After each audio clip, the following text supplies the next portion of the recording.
Welcome to rePROs Fight Back, a podcast on all things related to sexual and reproductive health rights and justice.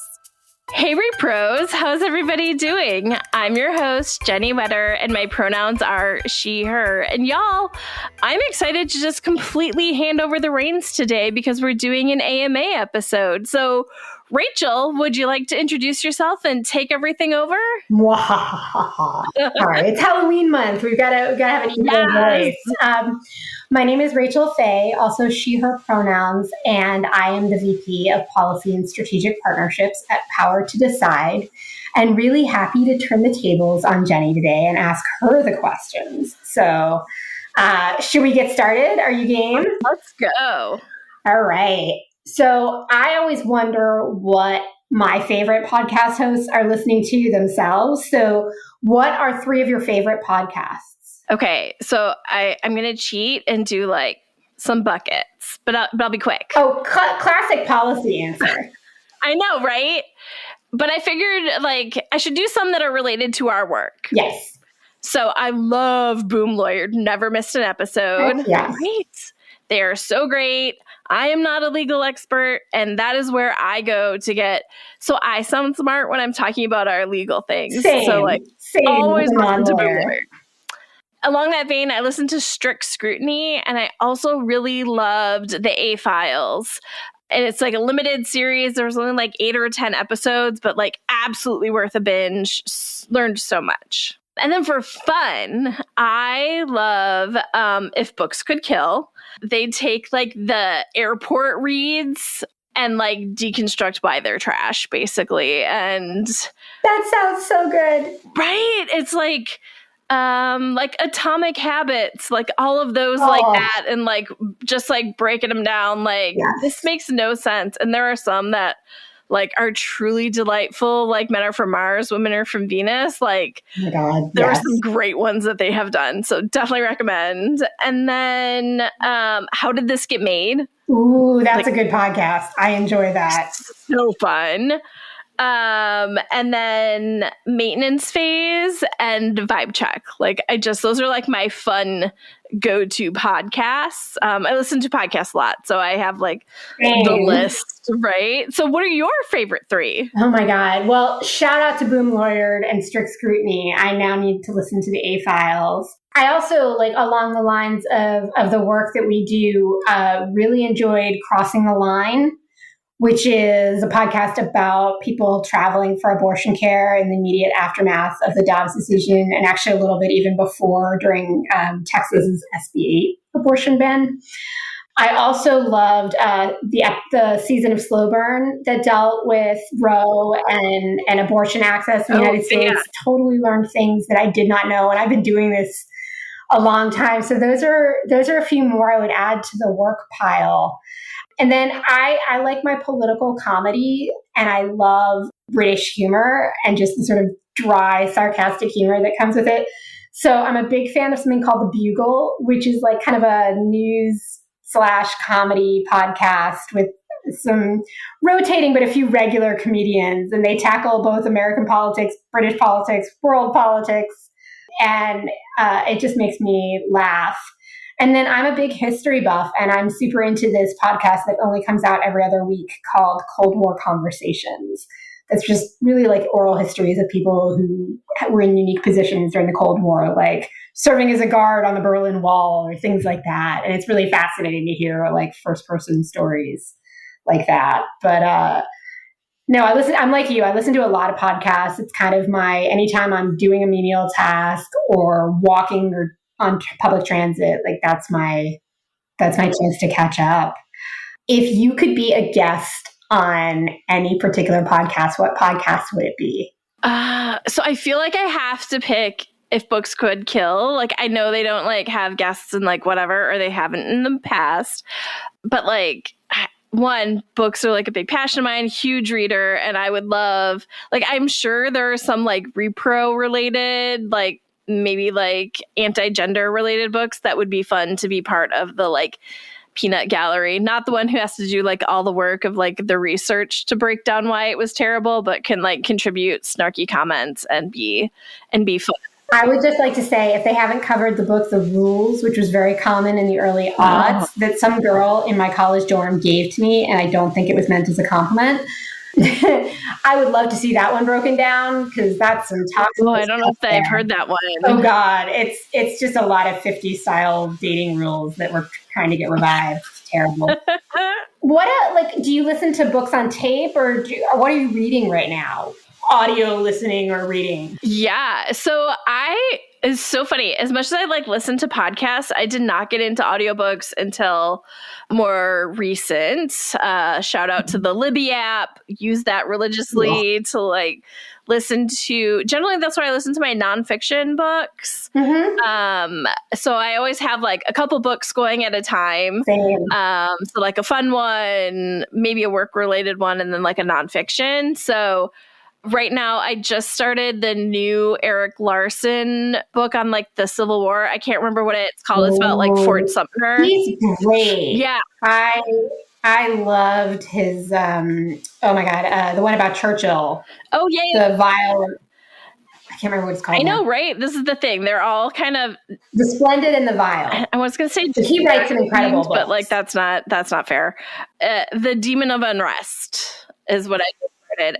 Yes. And then my fun one that I had just finished is called The Spell Shop, and it's cozy. So all this is to say, as not minus the Eric Larson one, I am absolutely leading into my spooky season, witchy season vibes. Yes, I love that for you. Yes. So I read The Spell Shop, and it's this cute little witchy, cozy, romancy book.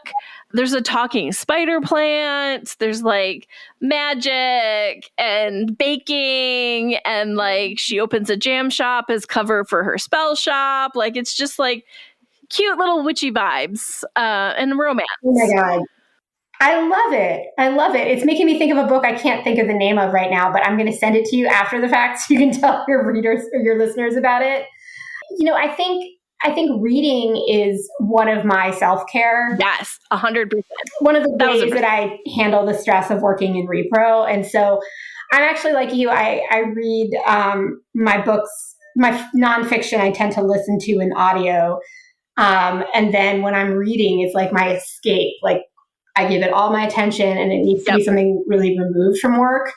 So you talked about cozy, and I love a genre called cozy murder mysteries. I feel I haven't investigated that nearly enough, because that sounds straight up my jam. It's the equivalent of if you've ever watched Midsummer Murders on PBS. Yeah. It's How Not to Get Murdered in a Quaint English Village, which is, by the way, a hilarious article you can find on the internet. Definitely don't go to the Village Fete. So exactly.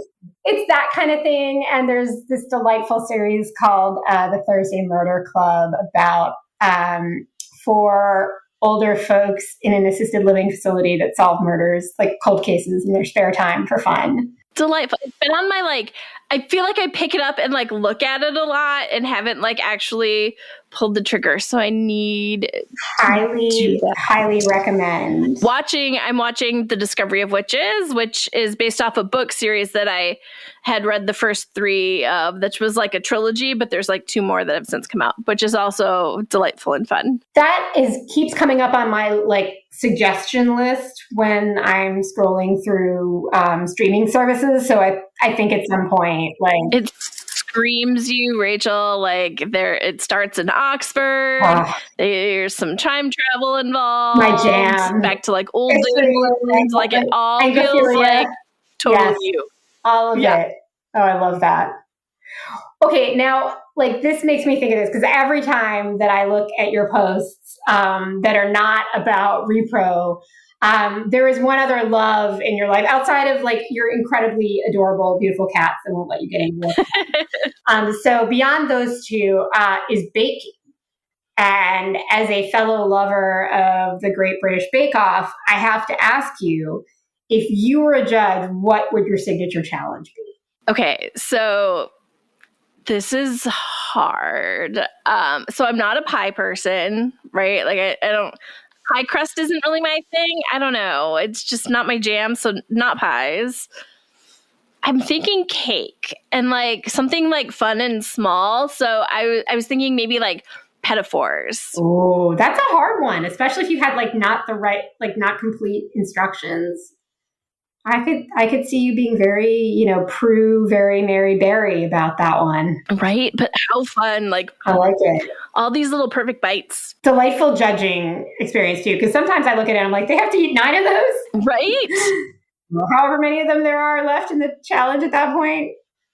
Oh, I love that. I don't know what I would challenge them to make that would be that hard, but I think Madeleines are tough. I feel like they've done that one before, but I will say like... That's because I remember somebody had like a really wild bump thing that happened on theirs. Yeah, their bump went like way more than a normal Madeleine bump.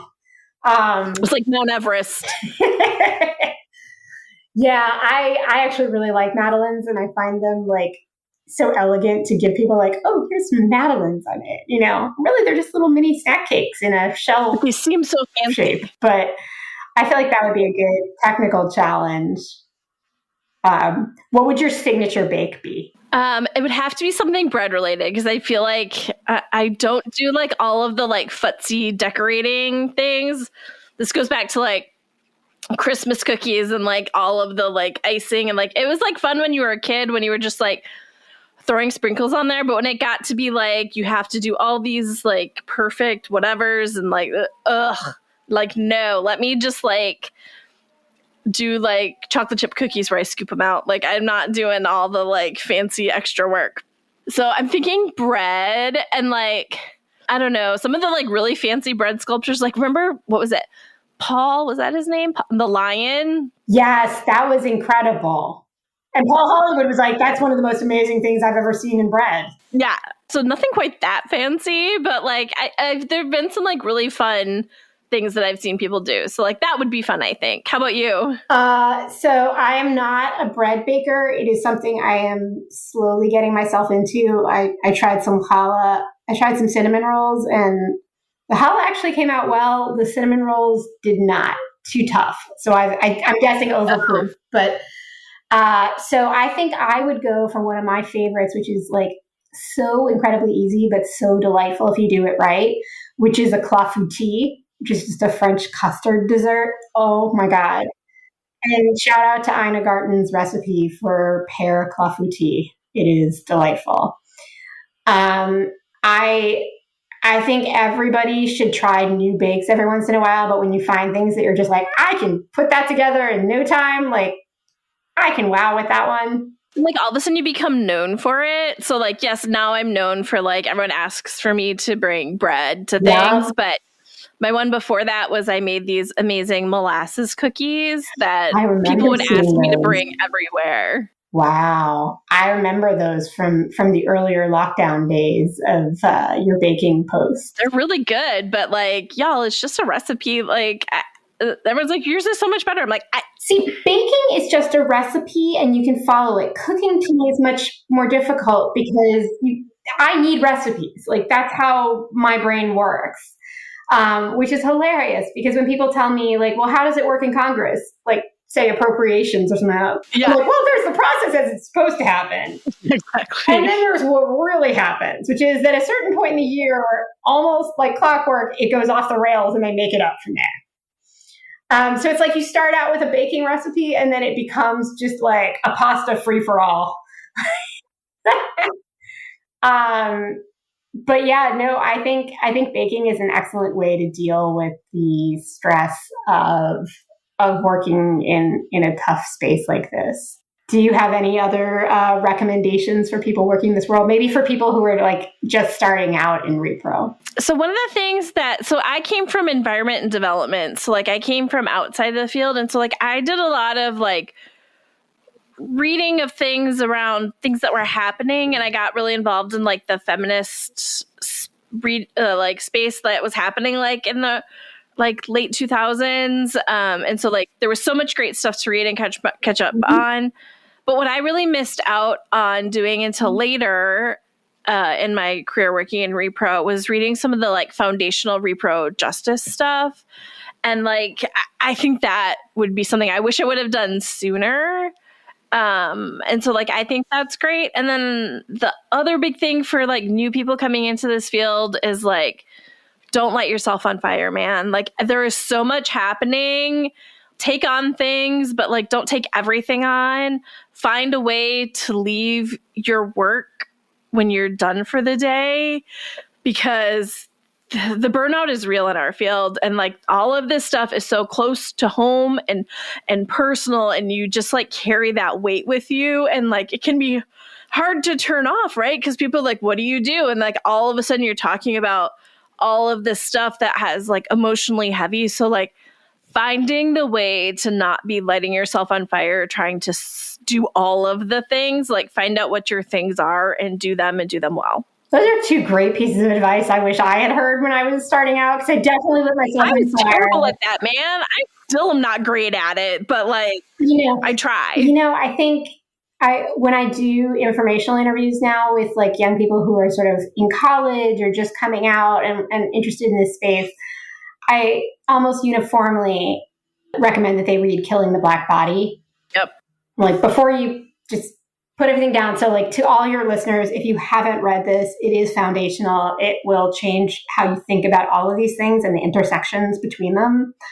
At Power to Decide, actually, a few years ago, we had a book club for it. Oh, nice. Some of us had read it before, but it had been a while. Others had not. And we just got together over lunchtime and talked about different chapters and what it made us think about in our work. And it really, I found it helpful because, when I first read it, I didn't have anybody to talk about in the movement or what it meant to me to learn those things. So, but yeah, not lighting yourself on fire is huge because you have to be in this for the long run. Yeah. I now manage a team there's 4 of us on my team at varying levels of seniority. And I know some of them already know this, but some are young. And one of the things that I try to stress is like, when we have downtime, take that downtime. So right now, it's October recess is a weird way to call it, but Congress is off campaigning and they won't be back until after the election. And then it's going to get nutty. So now's the time to take those 9 to 5 days, right? Because sometimes we can't control the calendar or what's being thrown at us externally. But when we have control over it, that is the most important time to sort of really think about your well-being and taking care of yourself. So 100% co-sign that, and everybody take Jennie's advice. Rachel, thank you so much for being here. I had so much fun talking to you, and I'm just really grateful to have you do this. I love talking to you.